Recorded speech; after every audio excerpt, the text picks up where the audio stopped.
Hello friends, Gujarati પકવાનમાં તમારું સ્વાગત છે। આજે આપણે બનાવીશું લગ્ન પ્રસંગમાં બને તેવા લાઈવ ઢોકળા। તો આથો લાવવાની માથાકૂટ કે ઝંઝટ વગર આ ઢોકળા ખાવામાં એકદમ સોફ્ટ અને જાળીદાર બને છે। તો ચાલો ઇન્સ્ટન્ટ લાઈવ ઢોકળાની રેસીપી જોઈ લઈએ। તો લાઈવ ઢોકળા બનાવવા માટે મેં અહીં એક નાની વાડકી જેટલા ચોખા લીધા છે, સાથે એક નાની વાડકી જેટલી અડદની દાળ, એક નાની વાડકી જેટલી ચણાની દાળ અને એક નાની વાડકી જેટલી મગની મોગળ દાળ લઈશું। હવે બધી દાળને ભેગી કરીને 2 થી 3 વખત પાણીથી સારી રીતે ધોઈ લઈશું।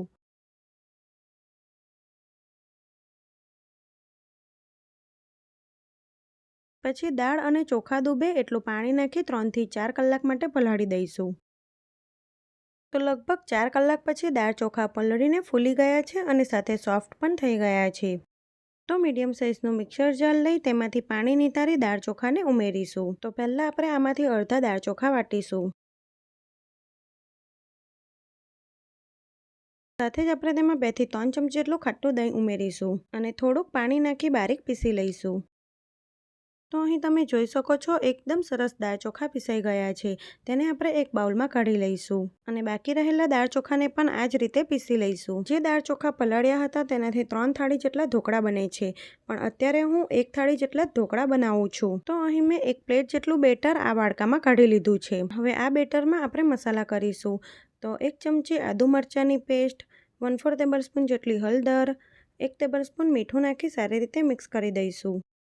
અત્યારે ઉનાળાની ગરમીમાં આથો ના લાવો તો પણ આ ઢોકળા એકદમ સરસ જાળીદાર અને સોફ્ટ બને છે, પણ તમે શિયાળામાં આ ઢોકળા બનાવો તો તમારે આથો લાવવો ખૂબ જ જરૂરી છે। રેસીપી સારી લાગે તો આવી જ બીજી નવી રેસીપી જોવા માટે મારી ચેનલને સબસ્ક્રાઈબ કરજો। પછી જે પ્લેટમાં ઢોકળા બનાવવાના હોય તે પ્લેટમાં થોડુંક તેલ નાખી તેને તેલથી ગ્રીસ કરી લઈશું અને સાથે જ મેં ઢોકળિયામાં પણ પાણી ગરમ કરવા માટે મૂકી દીધું છે। હવે એક પ્લેટમાં આપણે અડધી ટેબલસ્પૂન જેટલો ઈનો નાખીશું અને તેને એક જ દિશામાં ફેટી લઈશું। ઈનાની જગ્યાએ તમે મીઠો સોડા પણ નાખી શકો છો।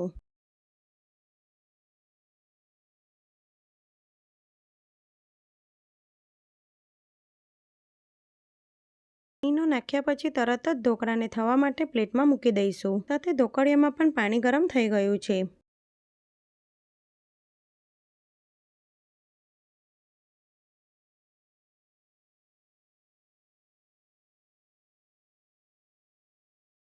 હવે ઉપરથી થોડોક લાલ મરચું પાવડર સ્પ્રિંકલ કરીશું અને ઢાંકણું ઢાંકી 5 થી 10 મિનિટ માટે હાઈ ફ્લેમ પર થવા દઈશું।